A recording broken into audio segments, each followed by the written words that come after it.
Hello students, KD the math tuber channel में आपका एक बार फिर से स्वागत है।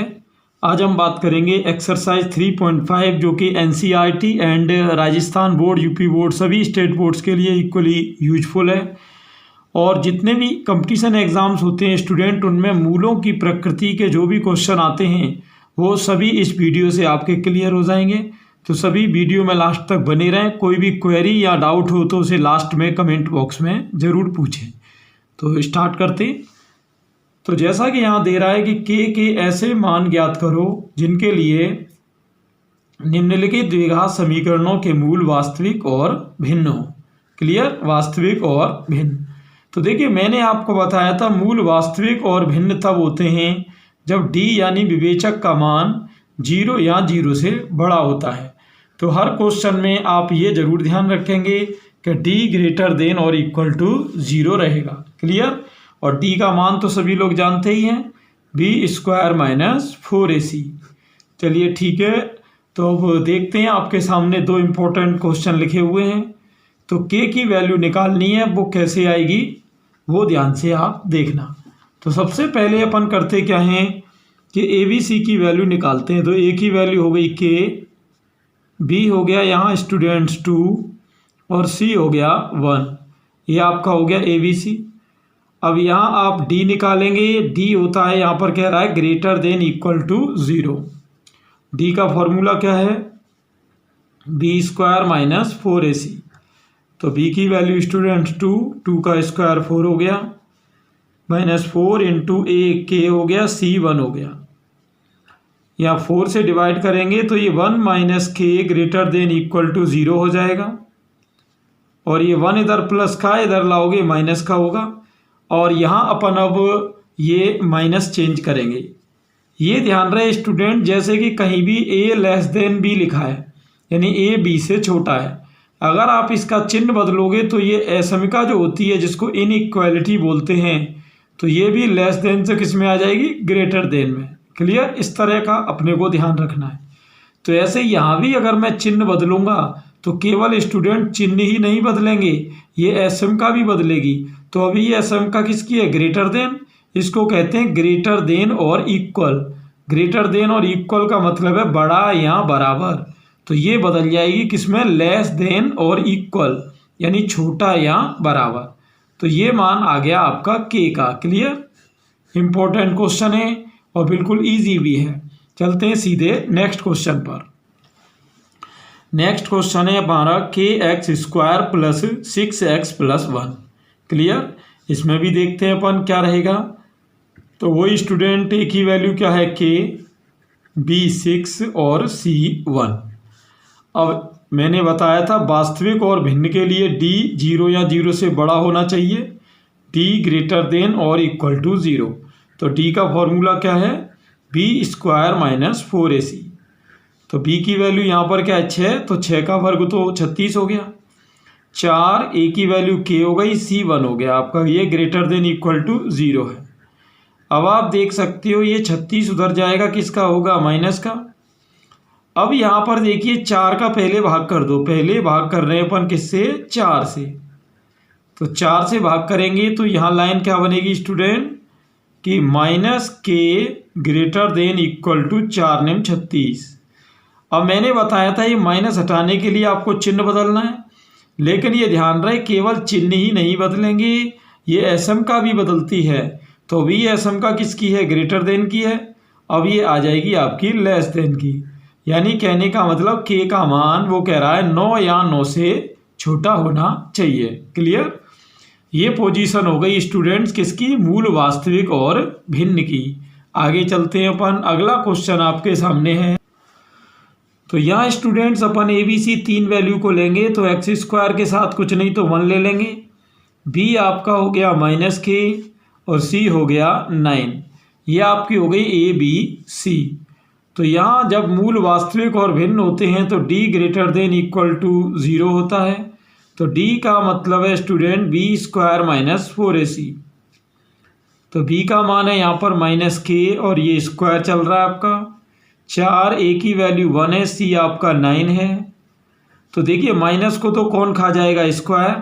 तो यहाँ आएगा k² - 4 × 36। क्लियर। और ये 36 आप देख रहे हो जो इधर है माइनस का, तो जब ये उधर ले जाएंगे तो किसका हो जाएगा, प्लस का।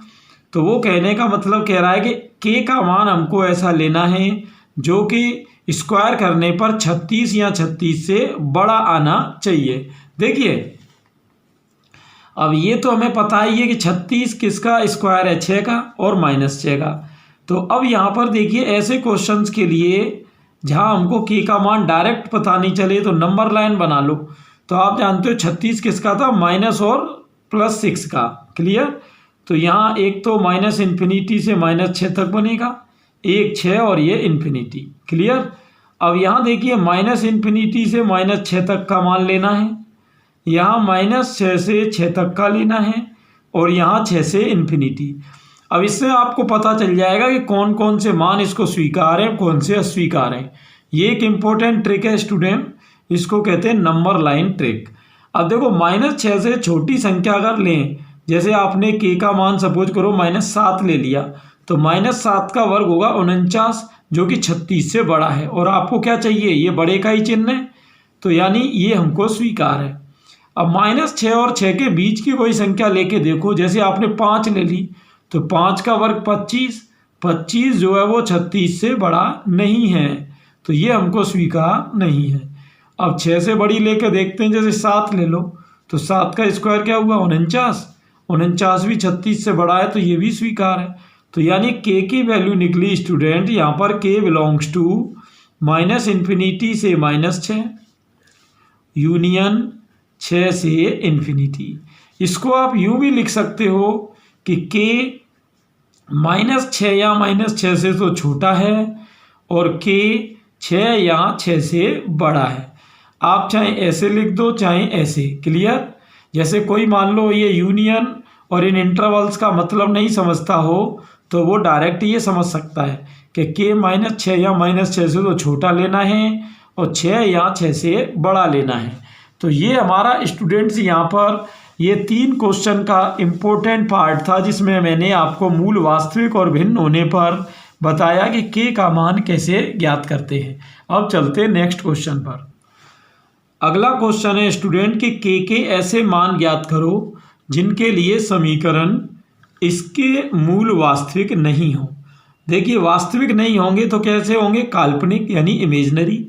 तो पहले अपन इसमें से ABC ले लेते हैं। A है 1, B आपका हो जाएगा x का गुणांक 5k है तो 5k, और C हो गया आपका 16। अब ये होगा ABC। अब आप जानते हो मूल जब वास्तविक नहीं होते हैं तो D का मान 0 से छोटा होता है, D <0। क्लियर। कब लेना है ये D <0? जब मूल वास्तविक नहीं हो। मूल वास्तविक नहीं होंगे तो कैसे होंगे स्टूडेंट्स, काल्पनिक। अगर वो कभी ये भी लिख के दे दे कि काल्पनिक हो तब भी यही लगेगा। क्लियर। काल्पनिक का मतलब होता है यहाँ इमेजनरी से, काल्पनिक का मतलब इमेजनरी से है। चलिए खैर, अब D <0 है यानी D 0 से छोटा है। तो देखो अब ये तो हो गई आपकी किसकी वैल्यू, ABC की। अब D का मान लगा दो, D का मान होता है B² - 4AC। B कितना है 5k, इसका स्क्वायर हो जाएगा -4 इंटू A की जगह 1 और C 16 हो गया आपका। चलिए 5 का स्क्वायर तो हो गया 25 के स्क्वायर, ये आपका 16 चौके 64, 64 ये उधर ले जाएंगे स्टूडेंट, किसका होगा माइनस का, सॉरी इधर माइनस का है उधर जाके किसका होगा प्लस का। तो ये पोजीशन बन रही है। अब आगे देखते हैं यहाँ पर पिक्चर क्या रहेगी। देखिए अब ये 16 ये सॉरी 64 तो है ही, 25 को उधर ले जाओ कि इसका अपॉन में हो गया। अब आप जानते हो यहाँ पर हमको ऐसी संख्याएं देखनी है जिनका वर्ग 64/25 से कम होता हो। क्लियर। अब यहाँ देखना थोड़ा सा, इसके लिए करना क्या पड़ेगा अपने को, जैसे कि आप जानते हो 64 तो किसका स्क्वायर है 8 का और 25 किसका है 5 का, यानी ये ±8/5 का वर्ग है ये। तो इसका मतलब मैंने आपको ट्रिक बताई थी कि आप इस तरह ले लो, जैसे माइनस का 8/5 ले लो और यहाँ ले लो प्लस का 8/5। ये इन्फिनिटी हो गया माइनस का, ये इन्फिनिटी प्लस का। अब आप इसको चेक कैसे करेंगे कि देखिए यहाँ पर 3 अंतराल बन रहे हैं, एक तो माइनस इन्फिनिटी से -8/5 बन रहा है, एक -8/5 से 8/5 बन रहा है, और एक बन रहा है 8/5 से इन्फिनिटी। अब इसमें क्या स्वीकार होगा क्या अस्वीकार, तो देखते हैं। -8/5 से छोटी कोई भी संख्या ले लो, जैसे आपने -2 ले ली, सपोज करो क्या ले ली, -2। अब -2 का वर्ग करके देखो, -2 का वर्ग क्या हुआ, 4। -2 का वर्ग क्या हुआ, 4। अब 4 क्या 64/25 से छोटा है, नहीं, 4 इससे बड़ा है।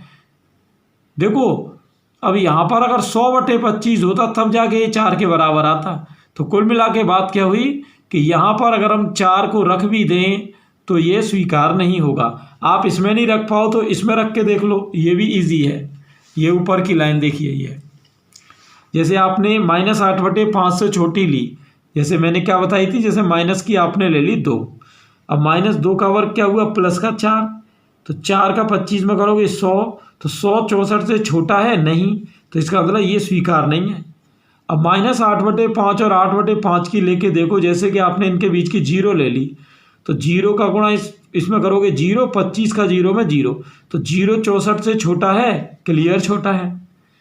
अब 8/5 से बड़ी ले लो, जैसे प्लस का 2 ले लिया आपने, ये इससे बड़ा है, तो 2 ले लिया, तो 2 का वर्ग क्या होगा, 4। 4 का गुणा 25 में 100, तो 100 आप देख रहे हो 100 64 से बड़ा है, छोटा नहीं, जबकि हमें चाहिए छोटा, ये चिन्ह लेस देन का, तो ये भी अस्वीकार। तो हमारा आंसर क्या हुआ, -8/5 से 8/5, यानी इसको लिखेंगे कैसे कि k का मान -8/5 से तो बड़ा है और +8/5 से छोटा है। तो इस तरह स्टूडेंट ये निकला हमारा मामला किसका, k का। क्लियर, ये हो गई पूरी पिक्चर। ठीक, अब चलते हैं नेक्स्ट क्वेश्चन, जो कि मोस्ट इंपॉर्टेंट है, एग्जाम में कई बार आया है।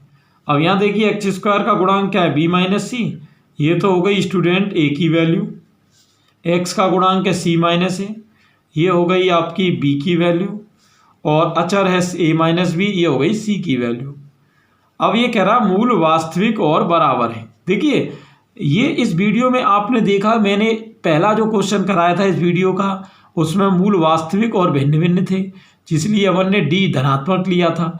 अभी मैंने जस्ट जो क्वेश्चन कराया था उसमें मूल काल्पनिक थे, यानी वास्तविक नहीं थे, तो उसमें d हमने <0 लिया, यानी d 0 से छोटा लिया। और अब है मूल वास्तविक और बराबर, यानी अगर कोई थोड़ा ध्यान दे तो आपने देखा तीनों ही कंडीशन इस वीडियो में डिस्कस हो गई हैं, यानी ये कंप्लीट ये वीडियो है मूलों की प्रकृति का। क्लियर स्टूडेंट्स, तो देखते हैं मूल वास्तविक और बराबर होने की स्थिति में क्या होता है, d 0 के बराबर होता है। d किसके बराबर होता है, 0 के। तो d का मान होता है स्टूडेंट b² - 4ac बराबर 0। अब ये वैल्यू रख दो, तो b की जगह क्या है, ये c - a स्क्वायर चल रहा है, 4 इंटू a की वैल्यू है b - c और c की वैल्यू है a - b। कैलकुलेशन देखना है स्टूडेंट, कैलकुलेशन इसमें थोड़ी सी इस बार ज़्यादा रहेगी, आपको ध्यान से समझना है। चलो इसका होल स्क्वायर खोल देते हैं। तो होल स्क्वायर कैसे खुलता है स्टूडेंट, पहली का स्क्वायर प्लस दूसरी का स्क्वायर -2 इंटू पहली दूसरी, तो ये हो जाएगा 2ca। अब यहाँ पर पहले इन दोनों ब्रैकेट को करेंगे अंदर गुणा, b का अंदर ab - b², अब माइनस c का -ca प्लस का bc बराबर में 0। अब यहाँ हो जाएगा c² प्लस a² - 2ca, -4 का अंदर -4ab प्लस के 4b² प्लस के 4ca माइनस के 4bc बराबर में 0। क्लियर, ये तो देखना यहाँ पर अब क्या रहेगा, c² प्लस a²। अब ये देखो आप, ये प्लस के तो 4ca हैं और माइनस के 2 हैं, तो प्लस का क्या बचेगा 2ca। ये तो हो गया c और a की बात। अब आगे देखते हैं यहाँ पर, तो देखिए यहाँ पर आप इन टर्म्स को देखो, एक तो ये 4ab और एक आप देखो माइनस का 4bc।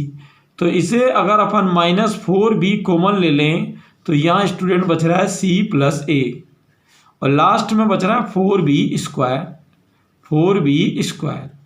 अब आप अगर गौर से देखें तो आप देख सकते हैं कि सी स्क्वायर प्लस ए स्क्वायर प्लस 2c है, इसको क्या लिख सकते हो, c प्लस ए का होल स्क्वायर, क्योंकि अगर इसका होल स्क्वायर खोलोगे तो यही आएगा कैसे, पहली का स्क्वायर दूसरी का स्क्वायर प्लस 2 इंटू पहली दूसरी। यहाँ देखिए कि 4b इंटू सी प्लस ए है, क्या मैं इसको यूँ लिख सकता हूँ कि 2 इंटू सी प्लस ए इंटू 2b, तो भी वही 2 दूनी 4 ही रहेगा। और ये 4b स्क्वायर किसका वर्ग है, ये 2b का होल स्क्वायर है।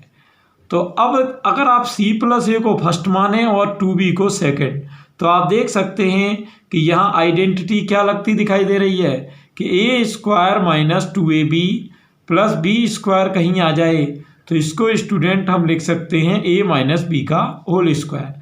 तो यहाँ a यानी फर्स्ट की जगह कौन है, c प्लस ए, माइनस b यानी सेकंड की जगह 2b, c प्लस ए माइनस 2b का होल स्क्वायर हो गया बराबर में 0। होल स्क्वायर किस में जाएगा, 0 में, तो यहाँ बचेगा c प्लस ए माइनस 2b इक्वल 0। तो यहाँ स्टूडेंट ये आप 2b को उधर ले जाइए तो आपका हो जाएगा 2b इक्वल ए प्लस सी या c प्लस ए।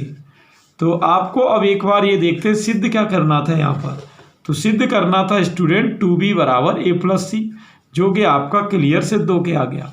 तो ये था स्टूडेंट एक इम्पोर्टेंट वीडियो द्विघात समीकरण के मूलों की प्रकृति से रिलेटेड। ऐसे ही मैथमेटिकल और नॉलेजफुल वीडियो देखने के लिए आप चैनल पर बने रहें, और नेक्स्ट में आपको इनइक्वालिटी के चैप्टर पर भी ले जाऊंगा जो कि हर कंपटीशन के लिए इक्वली यूजफुल है। तो ज़्यादा से ज़्यादा स्टूडेंट्स को इसे शेयर करें। Thanks for watching.